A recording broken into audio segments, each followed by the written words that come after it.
I got a train of thought to run past you here, and I think this one's actually going to go places, wooden places for me anyhow. And what set this train of thought in motion was watching one of these auto-driven cars. Well, lots of them. I've been seeing a lot of them here in Austin now with no passenger in them. I'm assuming they're on their way to go pick up a passenger and take them somewhere. The future is here, and it's amazing technology and all that, but now I'm going to take a side venture on this same track. We'll get back to the point I'm going to make, but vocabulary words, buzzwords that are actually labels that are put on people. One's an old one that came to mind, and it's disgruntled. Well, disgruntled means you're upset and not pleased. But the way it was used a lot in the media was disgruntled postal worker comes in and shoots up a bunch of people. No, that's not disgruntled. That's a homicidal maniac. That's not a disgruntled person.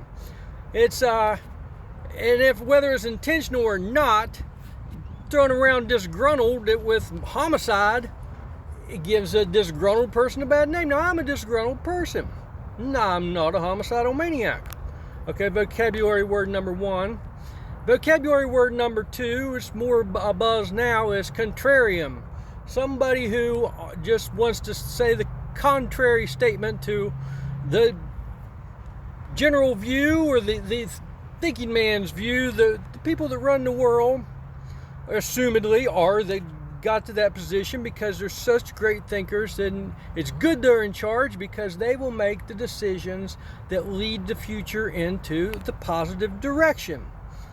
That's how they justify their billions, you know. I mean, they're going to use their position of all this power to lead us in a positive direction. Okay.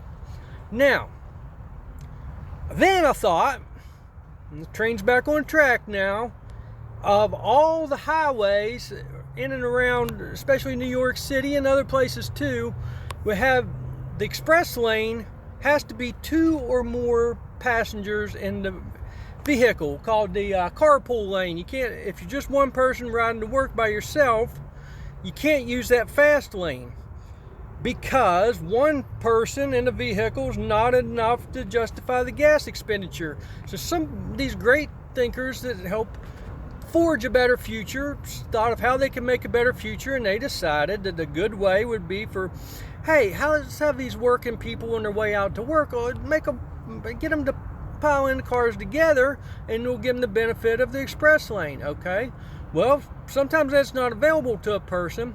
And how many millions of working people had extra time added to their day because they were only a single passenger in a vehicle? And the reason, but this rule is justified because it's the economy and the environment and fuel usage justified that should be 2 people in the vehicle or more, and that would help the environment.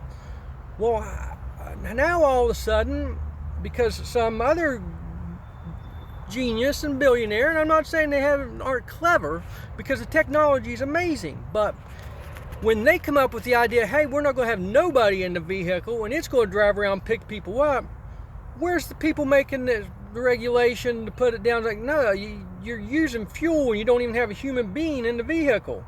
And obviously the purpose of it is that, that's one less employee that has to be paid so the billionaire can make more money. So the rules and regulations that are put in place on the working people that have extra time added to their day because there's only one person in the vehicle doesn't balance out to the people that have come up with the idea of having a vehicle drive around with nobody in it till it finds somebody to pick up. So who's the contrarian here when they're contrary to themselves? And it's, well, the one group of people that come up with the idea, the carpool thing, pats himself on the back saying we're helping the environment, and then the billionaire comes by and says, pats himself on the back because isn't it amazing technology, we're going into the future. Their futures can diverge and be totally contrary to each other, and they're still justified for their success and power to make decisions. And I, that making this point, pointing out who's really contrary to each other, probably won't get 5 views on this video.